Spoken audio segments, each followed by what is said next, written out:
आज की इस प्रेस कॉन्फ्रेंस में सबसे पहले तो पत्रकार बंधु जितने भी आए हैं, आप सबको मेरा नमस्कार। और आप सबको गुरु नानक देव जी के आज बर्थडे के ऊपर, जन्म दिवस के ऊपर हार्दिक शुभकामनाएं। आज का थीम भी वही है, किरत करो नाम जपो वंड छको। तो पहला किरत के बारे में बात करते हैं। मेरे साथ यूनिवर्सिटी से रजिस्ट्रार DSW DYW दोनों उपस्थित हैं। अपने यहाँ 7 और 8 तारीख को साइंस कॉन्क्लेव होने जा रहे हैं। साइंस कॉन्क्लेव की विस्तृत जानकारी साइंस कॉन्क्लेव के कोऑर्डिनेटर प्रोफेसर मंजू नेहरा देंगे, पर मैं उसके बारे में ये बता दूं आपको कि अपने यहाँ इस विश्वविद्यालय का पहला साइंस कॉन्क्लेव है, जिसमें स्कूल से लेकर यूनिवर्सिटी के प्रोफेसर तक भाग लेंगे। कुछ इवेंट्स स्कूल के विद्यार्थियों के लिए है और कुछ इवेंट्स हमारे कॉलेजेस के जो स्टूडेंट्स हैं और उनके प्राध्यापक हैं उनके लिए है। फिर यूनिवर्सिटी टीचिंग डिपार्टमेंट्स में रिसर्चर्स हैं, स्कॉलर्स हैं और बाकी प्रोफेसर्स अपने अपने विषयों की जानकारी आने वाली पीढ़ी को देंगे, ताकि अपने भारत में साइंस और इनोवेशन के प्रोसेस को आगे बढ़ाते हुए विकसित भारत 2047 की जो कल्पना है उसको आगे बढ़ा पाएँ।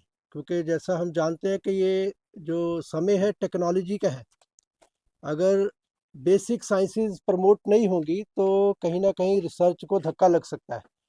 तो बेसिक साइंसेस को प्रमोट करने के लिए ये साइंस कॉन्क्लेव हम कराने जा रहे हैं। इस साइंस कॉन्क्लेव को स्पॉन्सर किया है Haryana state council for science innovation and technology ने।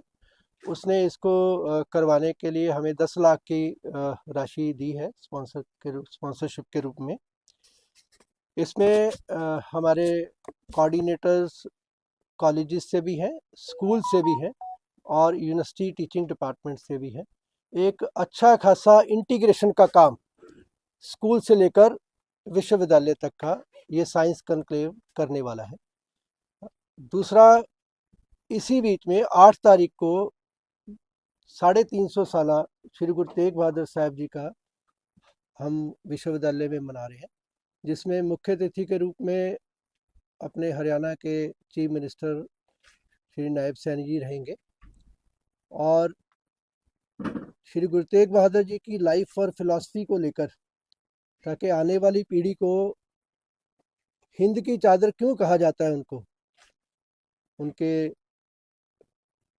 बेटे 10वें गुरु अपने श्री गुरु गोविंद सिंह जी, उन्होंने अपना पूरा परिवार बांट दिया। जब तक ये अपनी आने वाली पीढ़ी को नहीं पता चलेगा तो फिर मुझे लगता है कि कहीं ना कहीं हम पीछे रहेंगे।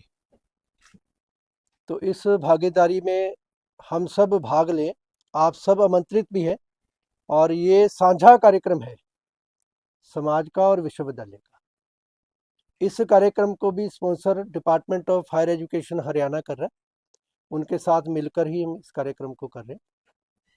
तो आशा करते हैं कि इस कार्यक्रम के बाद हम कुछ लगातार लाइफ और फिलॉसफी ऑफ श्री गुरु तेग बहादुर जी के ऊपर रिसर्च और इनोवेशन के काम करते रहें, ताकि आने वाली पीढ़ी को अपने गुरुओं की और अपने जितने भी क्रांतिकारी हुए, जितने हमारे 10वें गुरु हुए, उनके बारे में जानकारी मिलती रहे। तो लगता है कि बहुत अच्छा सौभाग्य की बात है कि ये सब हम सब इसको अपनी देख पा रहे हैं, अपने हाथों से कर पा रहे हैं। तीसरा हमारा इवेंट है यूथ फेस्टिवल। युवा पीढ़ी पढ़ाई के साथ साथ अपने कल्चर के साथ जुड़े। 10 तारीख से 14 तारीख तक 5 दिन का यूथ फेस्टिवल अपने यहाँ होने जा रहा है। उसका थीम भी एक भारत श्रेष्ठ भारत है, पूरे भारत को जोड़ने वाला ऐसा कार्यक्रम।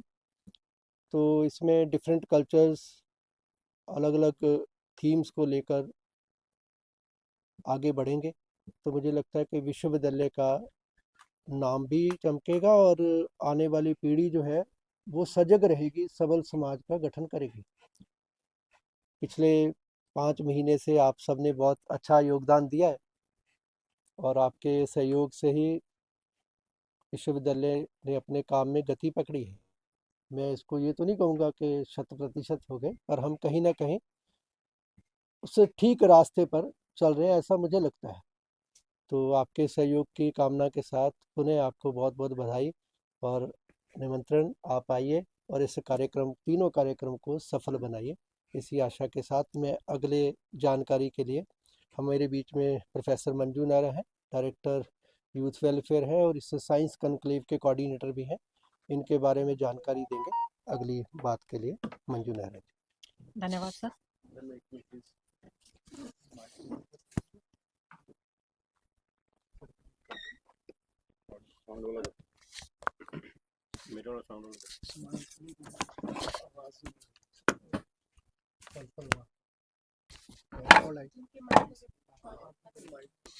सब घुमा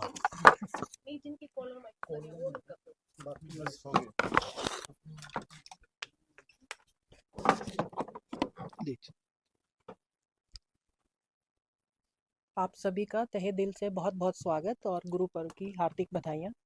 मैं माननीय कुलगुरु जी का हार्दिक धन्यवाद करती हूँ कि उन्होंने बहुत ही विस्तार से हमारे सभी कार्यक्रमों के बारे में आपको बताया।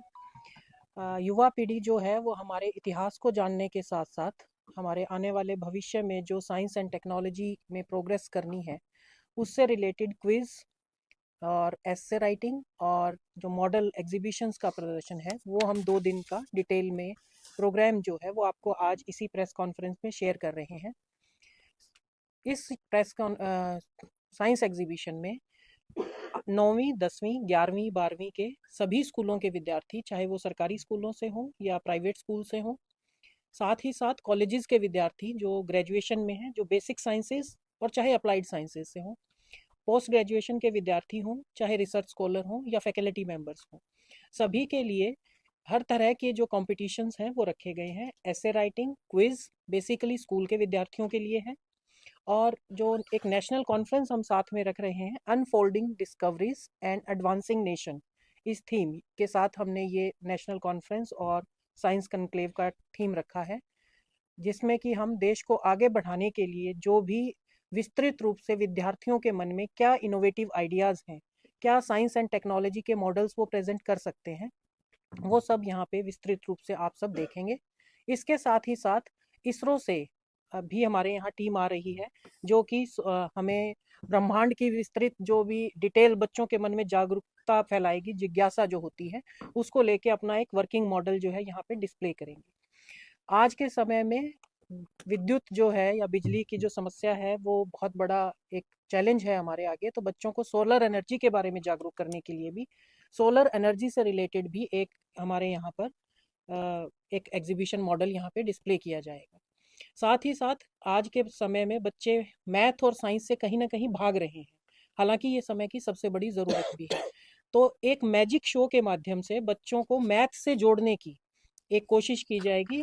एक मैजिक शो जो है वो अलग से स्कूली बच्चों के लिए हम यहाँ पे 1 डेढ़ 2 घंटे का एक शो जो है बच्चों की डिमांड पर, पहले हमने एक दिन प्लान किया है, अगर हमें लगता है कि बच्चों की जिज्ञासा ज़्यादा है तो हम उसको दोनों दिन भी करेंगे। ये इस तरह का एक साइंस कॉन्क्लेव का प्रारूप जो है वो हमने तैयार किया है। आप सबसे मैं उम्मीद करती हूँ कि आप 7 और 8 दोनों दिन एग्जीबिशन भी, ऐसे राइटिंग कंपटीशन और क्विज, तीनों में आप सब लोग आएँ और बच्चों का हौसला अफजाई करें। इसके बाद अगर मैं बात करूं सांस्कृतिक कार्यक्रमों की, हाँ, मैं अभी तक जितनी एंट्रीज हमारे पास आई हैं हमें बहुत अच्छा रिस्पांस मिला है। रिसर्च पेपर और पोस्टर के लिए हमें 152 के करीब जो एंट्रीज हैं वो हमारी आई हैं। साइंस क्विज के लिए 131 टीमें आई हैं। 100 टीम का मतलब है एक टीम में 3 विद्यार्थी, तो 131 के करीब टीम्स हैं और 146 साइंस मॉडल्स की एंट्रीज हमारे यहाँ आई है। तो एक बहुत अच्छा रिस्पॉन्स हम मान के चल रहे हैं और कुलगुरु महोदय के सहयोग से हो सकता है कि अगली बार भी अगर हमें इसका मौका मिला, Haryana state council for science innovation and technology ने मौका दिया, तो अगली बार हम कोशिश करेंगे कि इससे भी आगे हम इसको लेकर जाएं। इसके बाद की बात है हमारे युवा महोत्सव की। त्रिवेणी युवा महोत्सव हर साल की तरह आपका सहयोग की उम्मीद करता है। आपके सहयोग के साथ 5 दिवसीय त्रिवेणी युवा महोत्सव 10 तारीख से हम शुरुआत कर रहे हैं। जो हमारा इनॉग्रल सेशन है उसमें हमारे यहाँ मशहूर सिंगर जो है गजेंद्र फोगाट जी भी एक गेस्ट ऑफ ऑनर के रूप में यहाँ पर अपनी प्रस्तुति भी देंगे और विद्यार्थियों को कला के बारे में बताएंगे भी और अपनी प्रस्तुतियों के माध्यम से उनको एंटरटेन भी करेंगे। जो इनॉग्रल सेशन के लिए मैं आप सबको फिर से रिक्वेस्ट करती हूँ कि उसमें आप सब प्लीज़ ज़रूर आएँ। और 5 दिन का जो ये कार्यक्रम है, हर साल आपका सहयोग बहुत अच्छे से मेरे साथ रहता है, विश्वविद्यालय के साथ रहता है, और इस बार भी आपसे उम्मीद करती हूँ कि हर एक विधा को आप बहुत अच्छे से कवर करेंगे और विश्वविद्यालय का एक पॉजिटिव इमेज, एक अच्छा परसेप्शन बनाने में विश्वविद्यालय से ज़्यादा एक बच्चों का इवेंट है। विद्यार्थी इससे बहुत मोटिवेट होते हैं, अपनी एनर्जी को चैनलाइज करते हैं। तो आप सब लोग कृपया करके इसमें अपना सहयोग ज़रूर दें। अब प्रश्नकाल के लिए हम सब आपके जो भी प्रश्न है उसका उत्तर देने के लिए खुले। मैडम, आपने कहा कि इतनी एंट्री हो चुकी है, जी सर। आगे अगर कोई और करना चाहे तो है उसका टाइम? सर वैसे तो 4 तारीख लास्ट थी। ये हमने बहुत अच्छे से हमारे जो ग्रुप्स बनाए हुए थे प्रिंसिपल्स के साथ, डीओ के साथ, कॉलेज प्रिंसिपल से, पहले चला गया था। हाँ जी सबके साथ डिफरेंट लेवल पर मीटिंग्स हुई हैं। लेकिन अगर कोई बहुत ही इमरजेंसी है या कोई बच्चा छूट गया है तो हमारी कोशिश ये है कि कोई छूटे ना। हार्ड एंड फास्ट एडमेंट हम नहीं है, लेकिन रजिस्ट्रेशन क्लोज हो चुकी है 4 तारीख सिर्फ को। प्रेजेंट साइंटिफिक मॉडल्स में अलाउड जी है, क्योंकि टीम्स तो बढ़ती जाएंगी तो जी कंपटीशन कराना उतना मुश्किल होता है व्यवस्था ऑन द स्पॉट बनाना पे। उतना ही मुश्किल हो जाता है। साइंटिफिक मॉडल प्रेजेंटेशन के लिए, आइडिया के लिए द्वार खुले। सर, इन कार्यक्रमों का समय नहीं बताया गया किसी का, समय क्या रहेंगे? सर साइंस कॉन्क्लेव में भी सुबह 9 बजे से लेकर शाम को 5 बजे तक, और युवा 7 और 8 नवंबर। 7 और 8 नवंबर। उसके लिए मैं चौधरी देवीलाल विश्वविद्यालय परिवार की तरफ से आप सबका धन्यवाद करता हूँ। पूरी प्रेस कॉन्फ्रेंस में जितने दिन की भी एक्टिविटीज़ थी सारी आपको माननीय कुलगुरु जी ने बता दी है, DYW ने बता दी है, और एक एक शब्द के साथ, एक एक एक्टिविटी के साथ आपको उसकी पूरी व्याख्यान करते हुए आपके सामने रखा है, और आपके जो क्वेश्चन थे उनका भी आंसर आपको दिया है। मैं आपसे एक ही निवेदन करता हूँ, जो माननीय कुलगुरु जी हमेशा बैठ के कहते हैं कि कभी भी कोई भी इंसान संस्थान से बड़ा नहीं हो सकता, तो हमारे यहाँ इस पॉलिसी के तहत काम हो रहा है। कुलगुरु की पॉलिसी ये है कि चौधरी देवीलाल विश्वविद्यालय से बड़ा इस कॉरिडोर में कोई नहीं है। हम इसको आगे बढ़ाना चाहते हैं और उन्हीं की पॉलिसीज के लिए ये आपकी एक्टिविटीज़ की हैं। गवर्नमेंट से भी कांटेक्ट करते जा रहे हैं, स्कॉलरशिप भी ले रहे हैं, स्पॉन्सरशिप भी ले रहे हैं, बहुत सारी चीज़ें ले रहे हैं, और मुझे उम्मीद है कुलगुरु जी की डायरेक्शंस में हम यूनिवर्सिटी को बहुत आगे लेके जाएंगे। आप लोगों ने जो आपका कीमती समय था निकाल के आज हमारे साथ बैठे हैं, आपका दिल की गहराइयों से आभार प्रकट करता हूँ। Thank you so much. बाहर से लोग आएंगे देखने के लिए, उनके लिए एक्स्ट्रा कोई आई कार्ड वगैरह जारी करेंगे क्या, जैसे कॉमन होता है? किस बात की बात करें? हर एक्टिविटी की अलग वो होगी सर। हाँ, अलग हर एक्टिविटी, जैसे एंट्री कार्ड हम इशू करेंगे इसके लिए, आपका साइंस कॉन्क्लेव वगैरह के लिए हमने खुद प्रिंसिपल्स को इनवाइट किया। कल प्रिंसिपल्स की